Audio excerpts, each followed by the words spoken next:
പ്രിയപ്പെട്ട കുട്ടികളെ, നമ്മൾ എന്തെല്ലാം കണ്ടു ഇപ്പോൾ? ഉപന്യാസം കണ്ടു, എങ്ങനെ എഴുതണം എന്നുള്ളത്, ആസ്വാദനക്കുറിപ്പ് എങ്ങനെ എഴുതണം എന്ന് കണ്ടു, മുഖപ്രസംഗം എങ്ങനെ എഴുതണം എന്ന് കണ്ടു, ഒക്കെ കണ്ടു. നിങ്ങൾ എല്ലാവരും അത് കൃത്യമായി മനസ്സിലാക്കി ഞാൻ വിശ്വസിക്കുകയാണ്. ഞാനതൊക്കെ എടുത്തപ്പോൾ നിങ്ങളോട് പറഞ്ഞൊരു കാര്യമുണ്ട്. എന്താണ്? അവയൊന്നുമില്ലാത്ത ഒരു ക്വസ്റ്റ്യൻ പേപ്പർ നിങ്ങൾക്കുണ്ടാവില്ല എന്നുള്ളതാണ്. അത് 100% ഉറപ്പ് തന്നെയാണ്.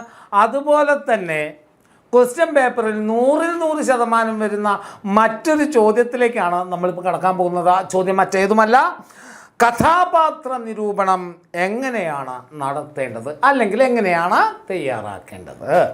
ഇതും നമുക്ക് കൺഫ്യൂഷനുള്ള കാര്യമല്ലേ? നമുക്കറിയാം കഥാപാത്രം ഇന്ന ആളുകളാണ്, ഇന്ന കഥാപാത്രം ഇന്ന സംഭവമാണ്, ഈ കഥാപാത്രം എഴുതുമ്പോൾ ഇന്ന കാര്യങ്ങൾ നമ്മൾ ശ്രദ്ധിക്കുക, ഒക്കെ നമുക്കറിയാം. പക്ഷേ അതിൻ്റെ ഒരു ഘടന നമുക്കറിയാത്തത് കൊണ്ട് അതിനെ എങ്ങനെ ശാസ്ത്രീയമായി എഴുതാം എന്നുള്ളത് പലപ്പോഴും നമുക്കറിയാത്ത ചോദ്യമാണ്. അപ്പോൾ ആ ഒരു പരിഹാരം എൻ്റെ മക്കൾക്കുണ്ടാവരുത് എന്ന് കരുതിയാണ് നമ്മൾ എന്ത് ചെയ്തത്? കഥാപാത്ര നിരൂപണം എങ്ങനെ തയ്യാറാക്കാം എന്നുള്ളത് സാർ ഇവിടെ പറയാൻ പോകുന്നത്. എങ്ങനെയാണ് നമുക്ക് കഥാപാത്ര നിരൂപണം തയ്യാറാക്കാം? കഥാപാത്രത്തിൻ്റെ പേര് കഥാപാത്ര നിരൂപണത്തിൻ്റെ തലക്കെട്ടായി നൽകണം. അതാണ് പ്രധാനപ്പെട്ട. ഈ തലക്കെട്ടെന്ന് പറയുമ്പോൾ മക്കൾ ഈ സെൻറ്ററിൽ എഴുതുന്നത് മാത്രമല്ല കേട്ടോ, സൈഡിൽ എഴുതിയാൽ മതി. ഞാൻ നേരത്തെ പറഞ്ഞ പോലെ തന്നെ. അപ്പോൾ കഥാപാത്രത്തിൻ്റെ പേര്, ഇപ്പം ദസ്തേവ്സ്കി, കഥാപാത്ര നിരൂപണം ചെയ്യാൻ പറഞ്ഞാൽ ദസ്തേവ്സ്കി തലക്കെട്ടായി. ദുര്യോധനാണ് കഥാപാത്രം ചോദിക്കുന്നതെങ്കിൽ ദുര്യോധനൻ അത് മതി. അപ്പോൾ കഥാപാത്രത്തിൻ്റെ പേരാണ് കഥാപാത്ര നിരൂപണത്തിന് നമ്മൾ തലക്കെട്ടായി കൊടുക്കേണ്ടത്. മറന്നു പോകരുത്. കഥാപാത്രത്തിൻ്റെ പേരാണ് കഥാപാത്ര നിരൂപണത്തിൻ്റെ തലക്കെട്ടായി നൽകേണ്ടത്. ഇനി ആമുഖം, ആസ്വാദനക്കുറിപ്പ് എഴുതുന്ന പോലെ തന്നെ എഴുത്തുകാരിയുടെ പേരും അവരുടെ ഏത് കൃതിയിലെ കഥാപാത്രം ഇതെന്നും എഴുതുകയാണ് കഥാപാത്ര നിരൂപണം തുടങ്ങേണ്ടത്. വെരി വെരി ഇമ്പോർട്ടൻ്റ് ആണ്. ആമുഖം എഴുതുമ്പോൾ എന്തെങ്കിലുമൊക്കെ എഴുതി വെക്കുക അല്ല നമ്മൾ ചെയ്യേണ്ടത്. പകരം എന്താണ്? ആസ്വാദനക്കുറിപ്പ് നമ്മൾ കണ്ടു, കവി പരിചയവും എഴുത്തുകാരനെ കുറിച്ചാണ് പരിചയപ്പെടുത്തുക. അതുപോലെ തന്നെയാണ് എഴുത്തുകാരനെ അല്ലെങ്കിൽ എഴുത്തുകാരിയെക്കുറിച്ച് പരിചയപ്പെടുത്തുക. ആ എഴുത്തുകാരൻ്റെ ഏത് കൃതിയിലെ ഏത് കഥാപാത്രമാണ് നമുക്ക് എഴുതാൻ തന്നിരിക്കുന്നതെന്ന് കൂടെ എഴുതുക. ഇപ്പോൾ ഉദാഹരണം ദസ്തേവ്സ്കി, പ്രശസ്ത നോവലിസ്റ്റായ പെരുമ്പടവം ശ്രീധരൻ, വിശ്വവിഖ്യാത നോവലിസ്റ്റായ ദസ്തേവ്സ്കിയുടെ ജീവിതാനുഭവങ്ങൾ പങ്കുവയ്ക്കുന്ന നോവലായ ഒരു സങ്കീർത്തനം പോലെ എന്ന നോവലിലെ ഭാഗമായ സങ്കീർത്തനങ്ങൾ എന്ന് പറയുന്ന യൂണിറ്റിലെ ആത്മാവിൻ്റെ വെളിപാടുകൾ എന്ന പാഠഭാഗത്തുള്ള പ്രധാനപ്പെട്ട ഒരു കഥാപാത്രമാണ് ദസ്തേവ്സ്കി. ഹൃദയത്തിൽ ദൈവത്തിൻ്റെ കയ്യൊപ്പ് ചാർത്തിയ ഈ എഴുത്തുകാരൻ്റെ ആത്മസംഘർഷങ്ങളാണ് പാഠഭാഗത്ത് ഉടനീളമുള്ളത്. ക്ലിയറാണോ? ആമുഖമായോ? എഴുത്തുകാരനെക്കുറിച്ച്, ആ എഴുത്തുകാരൻ്റെ ഏത് കൃതിയിലെ ഏത് കഥാപാത്രമാണ് നമ്മളുള്ളത്. അപ്പോൾ ഇനിയിപ്പോൾ ഉദാഹരണത്തിന് ദുര്യോധനാണ്. അപ്പം നമുക്ക് എന്ത് ചെയ്താം? മഹാഭാരതത്തിൻ്റെ സ്വതന്ത്ര നിരൂപണ ഗ്രന്ഥമായ ഭാരത പര്യടനം എന്ന് പറയുന്ന കുട്ടിക്കൃഷ്ണമാരാരുടെ ഭാരത പര്യടനം എന്ന് പറയുന്ന കൃതിയിലെ ഒരു ഭാഗമായ യുദ്ധത്തിൻ്റെ പരിണാമം എന്ന പാഠഭാഗത്തിലെ ഏറ്റവും പ്രധാനപ്പെട്ട ഒരു കഥാപാത്രമാണ് ദുര്യോധനൻ എന്ന് പറയുന്നത്. ഭീമൻ്റെ ഗത കൊണ്ടുള്ള തുടയ്ക്കുള്ള പ്രഹരമേറ്റ് അടിയേറ്റ് നിലത്ത് വീണ് കിടക്കുന്ന ദുര്യോധനൻ്റെ വാക്കുകളാണ് യുദ്ധത്തിൻ്റെ പരിണാമത്തിലെ ഏറ്റവും പ്രധാനപ്പെട്ട ഭാഗം. ഇതാണ് ദുര്യോധനൻ. ഇനിയിപ്പോൾ അശ്വത്ഥാമാവാണെങ്കിൽ അതുപോലെ തന്നെ യുദ്ധത്തിൽ നമ്മളീ പറഞ്ഞ മഹാഭാരതത്തിൻ്റെ സ്വതന്ത്ര നിരൂപണ ഗ്രന്ഥമായ കുട്ടിക്കൃഷ്ണമാരാരുടെ ഭാരത പര്യടനം എന്ന് പറയുന്ന കൃതിയിലെ പ്രധാനപ്പെട്ട ദുര്യോധനോളം തന്നെ പ്രധാനപ്പെട്ട മറ്റൊരു കഥാപാത്രമാണ് അശ്വത്ഥാമാവ്. ദുഷ്പ്രവർത്തി കൊണ്ട് മേലാസകലം വ്രണങ്ങളോടുകൂടി ചിരഞ്ജീവിയായി ശാപം കിട്ടിയ കഥാപാത്രം കൂടിയാണ് അശ്വത്ഥാമാവ്. അപ്പം എന്തായി? ആമുഖമായി. അങ്ങനെ ഏത് ചോദിച്ചാൽ നമുക്ക് വരാൻ സാധ്യതയുള്ള കഥാപാത്രങ്ങളൊക്കെ നമ്മൾ ഈ കഥാപാത്ര നിരൂപണത്തിൽ ഇന്ന് ചർച്ച ചെയ്യുന്നുണ്ട്. ഇനി കഥാപാത്രത്തിൻ്റെ രൂപം, വേഷം, ഭാഷ, സ്വഭാവ സവിശേഷതകൾ തുടങ്ങിയ കഥാപാത്രത്തിൻ്റെ വ്യക്തിത്വത്തെക്കുറിച്ചാണ് അടുത്തതായി എഴുതേണ്ടത്. കഥാപാത്രത്തിൻ്റെ വ്യക്തിത്വത്തെക്കുറിച്ച് കഥയിൽ, കവിതയിൽ സൂചിപ്പിച്ചിട്ടുണ്ടാകും. അതാവുന്നു നോക്കി വെക്കണേ മക്കളെ. കഥാപാത്രത്തിൻ്റെ രൂപം അല്ലേ? ഇവിടെ ഇപ്പം നമുക്ക് ദുര്യോധനനാണ് ചോദിക്കുന്നതെങ്കിൽ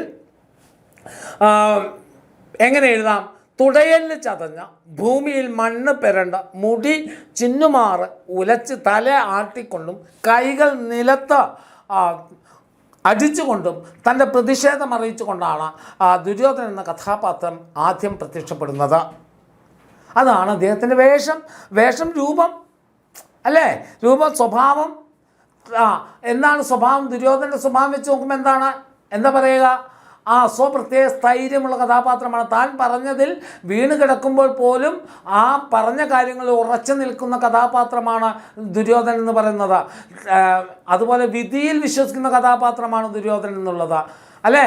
താൻ ഭീഷ്മർ, ദ്രോണർ, കർണൻ തുടങ്ങിയ മഹാരഥന്മാരുണ്ടായിട്ടും 11ഓളം അക്ഷൗണിപ്പട തൻ്റെ കൂടെ ഉണ്ടായിട്ടും താൻ വീണു പോയെങ്കിൽ അത് വിധി മാത്രമാണെന്ന അദ്ദേഹത്തിൻ്റെ വാക്കുകളിലൂടെ വിധിയിൽ വിശ്വസിക്കുന്ന കഥാപാത്രമാണ് ദുര്യോധനൻ എന്ന് നമുക്ക് വ്യക്തമായി കാണാൻ പറ്റും.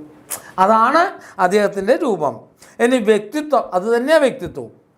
അപ്പോൾ വേഷം, ഭാഷ, സ്വഭാവം തുടങ്ങിയവയൊക്കെ കഥാപാത്ര നിരൂപണത്തിന് അത്യന്താപേക്ഷിതമാണ്. അതാണ് ആദ്യം തുടങ്ങേണ്ടത്.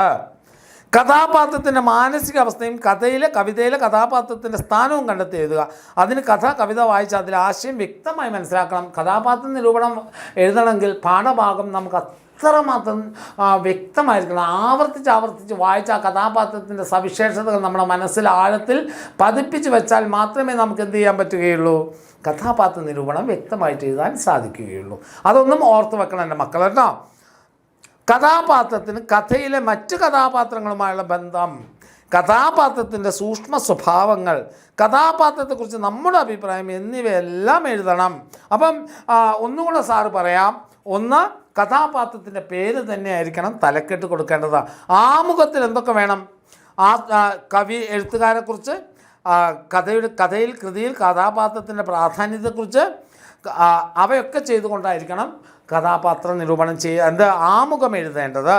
ഇനി കഥാപാത്രത്തിൻ്റെ രൂപം, വേഷം, ഭാഷ, സ്വഭാവ സവിശേഷതകൾ തുടങ്ങി കഥാപാത്രത്തിൻ്റെ വ്യക്തിത്വത്തെക്കുറിച്ചാണ് അടുത്തതായി എഴുതേണ്ടത്. അത് നമ്മുടെ പാഠഭാഗത്തുണ്ടാകും. പിന്നെ കഥാപാത്രത്തിൻ്റെ മാനസികാവസ്ഥ, കഥാപാത്രത്തിന് മറ്റു കഥാപാത്രങ്ങളുള്ള ബന്ധം, അവയൊക്കെ സൂചിപ്പിക്കണം. ഇനി നോക്കൂ, നമുക്ക് ദസ്തയേവ്സ്കിയെക്കുറിച്ചുള്ള കഥാപാത്ര നിരൂപണം കാണാം.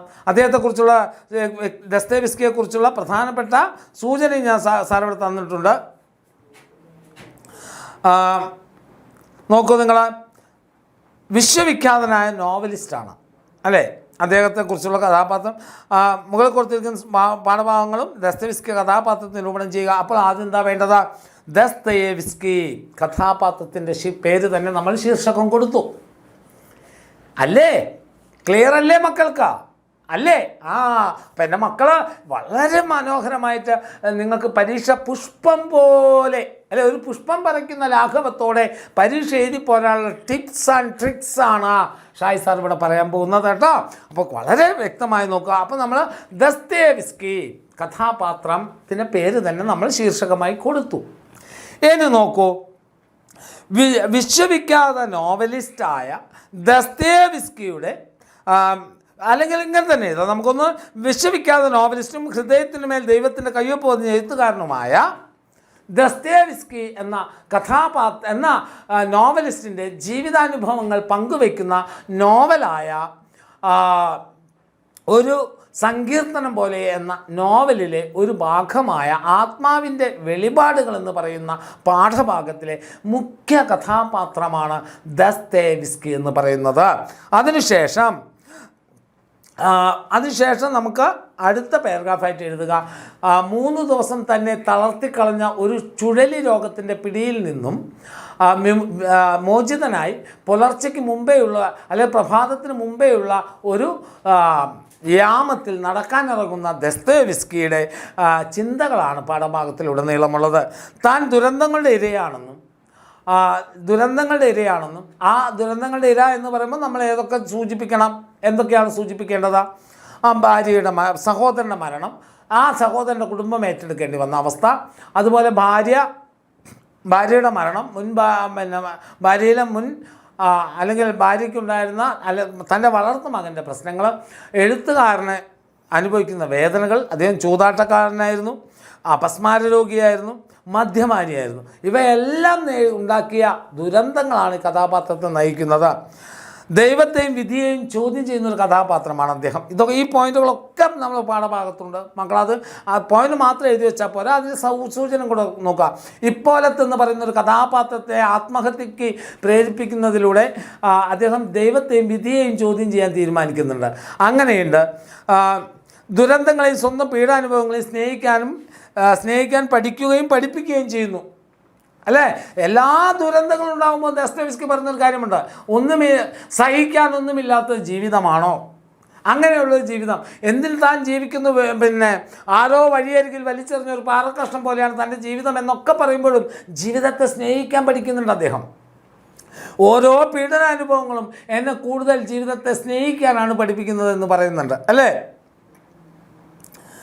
മറ്റുള്ളവർക്ക് വേണ്ടി വേദനകൾ ഏറ്റുവാങ്ങുന്നു. അത് നേരത്തെ ഞാൻ പറഞ്ഞ കാര്യം തന്നെ. എഴുത്തിലൂടെ നന്മയുടെ ലോകം സൃഷ്ടിക്കാൻ പ്രതിബന്ധങ്ങളെ അതിജീവിക്കാനുള്ള മനസ്സും സാന്നിധ്യവുമുണ്ട്.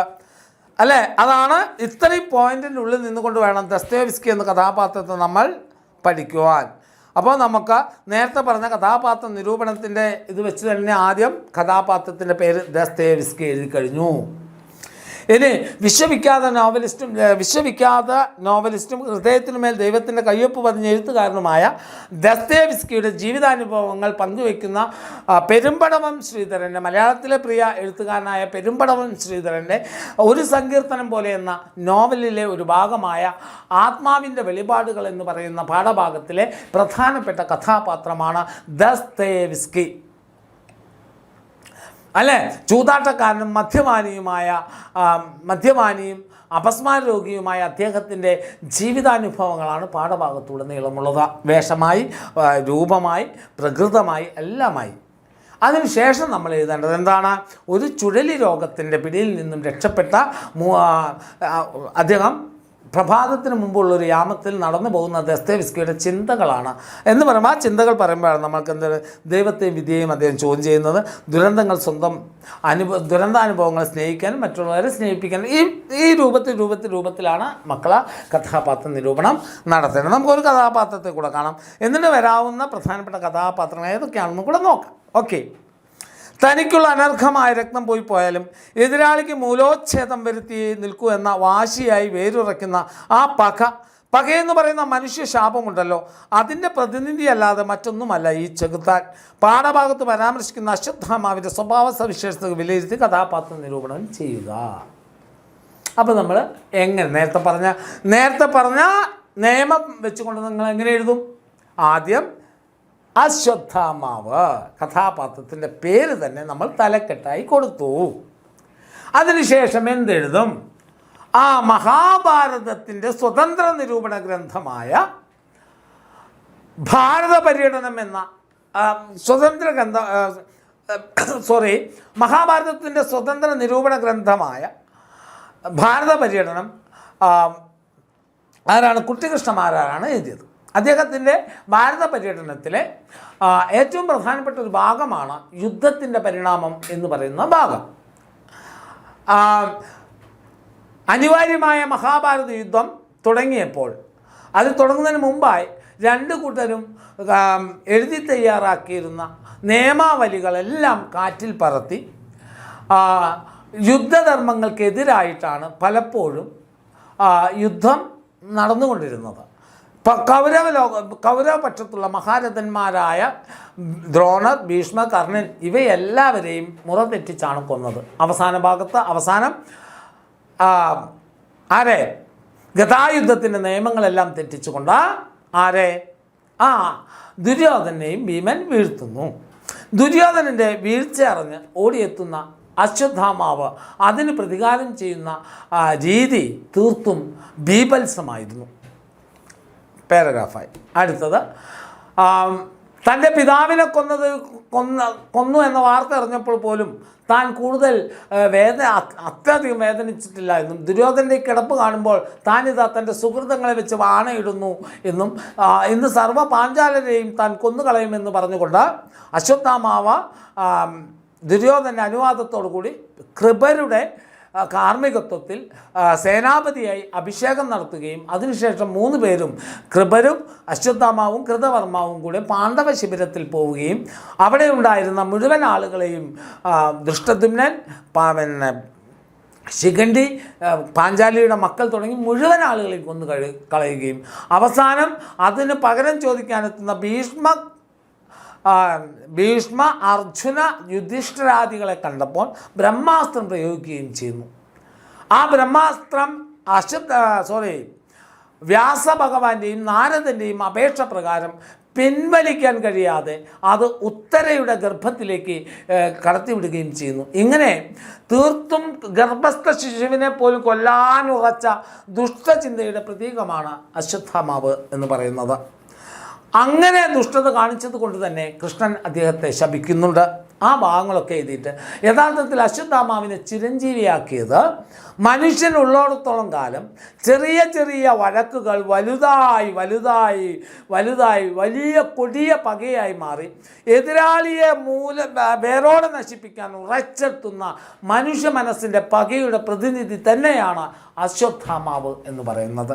ഇതാണ് അശ്വത്ഥാമാവ് എന്ന കഥാപാത്രം. ക്ലിയർ ആണോ മക്കളെ? ഓക്കെ ആണോ? ഇനി കൂടുതൽ കഥാപാത്ര നിർവഹണങ്ങൾ വരാൻ സാധ്യതയുള്ളൂ. ദുര്യോധനൻ വരാം, കലി വരാം, മലയാളം സെക്കൻഡിലാണെങ്കിൽ ചെമ്പുമത്തായി വരാം, ചാക്കുണ്ണി വരാം, റേഡിയോ വരാം. ഇതൊന്നും മക്കൾ ഈ കഥാപാത്രങ്ങളെ നിങ്ങൾ നോക്കി വെക്കുക. കഥാപാത്രങ്ങളുടെ സവിശേഷതകൾ ചെമ്പുമത്തായി നോക്കൂ, പണത്തിനോടുള്ള ആർത്തിയുള്ള കഥാപാത്രമാണ്. മനുഷ്യത്വമില്ലായ്മയുണ്ട്. മക്കളെ പോലും ലാളിക്കുന്നില്ല അല്ലേ? എൻ്റെ മക്കളെ പോലും ഞാൻ ലാളിച്ചിട്ടില്ല. ദീനാശുവിനൊക്കെ എൻ്റെ നിന്ന് കിട്ടിയപ്പോടാ. എന്താ കാരണം? എൻ്റെ അച്ഛൻ എന്നെ സ്നേഹിച്ചിട്ടില്ല. അച്ഛൻ ചന്തിയില വെക്ക കമ്പി പഴിപ്പിച്ച ഷൂന്ന അല്ലേ നമ്മൾ പഠിച്ച മക്കളെ പോലും അദ്ദേഹം സ്നേഹിക്കുന്നില്ല. സഹൃദയത്വമില്ല. റേഡിയോ എന്ന് പറഞ്ഞാൽ അദ്ദേഹത്തെ സംബന്ധിച്ചിടത്തോളം ഏറ്റവും വേസ്റ്റായ ഒരു വസ്തുവാണ്. സഹൃദയത്വമില്ല. വിശ്വാസങ്ങൾ കേവലം പ്രകടനം മാത്രം. പള്ളിയിൽ പോകണോട്ടോ, കാര്യങ്ങളൊക്കെ ചെയ്യണ്ടോന്ന് അറിയിക്കേണ്ട സാധനമല്ല, പോകേണ്ടതാണ്. ഞാനെന്നും പള്ളിയിൽ പോകുന്ന ഒരാളാണ് എന്ന് അറിയിക്കാൻ വേണ്ടിയാണ് അദ്ദേഹം അങ്ങനെയൊക്കെ പറഞ്ഞത്. മൂല്യങ്ങൾക്കും കലയ്ക്കും ജീവിതത്തിൽ യാതൊരു സ്ഥാനവും കൽപ്പിക്കുന്നില്ല. പണമുണ്ടാക്കാൻ മാത്രമാണ് ലക്ഷ്യം. ചാക്കുണ്ണി, തുന്നക്കാരൻ, തൊഴിൽ ആത്മാർത്ഥ പുലർത്തുന്ന തുടങ്ങിയവയാണ്. ഇത്രയൊക്കെ ഞാൻ ഒന്ന് പറഞ്ഞേ ഉള്ളൂ. ഇത്രയുമാണ് മക്കളെ നമ്മുടെ കഥാപാത്രങ്ങൾ. കഥാപാത്ര നിരൂപണം ചെയ്യുമ്പോൾ നമ്മൾ ശ്രദ്ധിക്കേണ്ടത്. കഥാപാത്രം കൂടെ ഓക്കെയാണോ മക്കൾക്ക്? നമുക്ക് പരീക്ഷ ഇപ്രാവശ്യം പൊളിക്കണം. സാറ് കൂടെയുണ്ട്, എൻ്റെ എല്ലാ മക്കളും കൂടെ ഉണ്ടാവണം. നമുക്ക് അടിച്ചു പൊളിക്കണം. ഓക്കെ, എല്ലാവരും ഞാൻ ഈ പറഞ്ഞ വീഡിയോസൊക്കെ കാണുക. എന്നിട്ട് ഈ ചോദ്യങ്ങൾ വരും, 100% വരും. അവയ്ക്ക് ഉത്തരം എഴുതാൻ കഴിയുക. കൂടുതൽ കാര്യങ്ങൾ നമ്മൾ പരീക്ഷ അടുപ്പിച്ച് പരീക്ഷയുടെ തലേ ദിവസത്തെ പരിപാടിയിൽ ഓക്കെ ആയിരിക്കും. ഓക്കെ.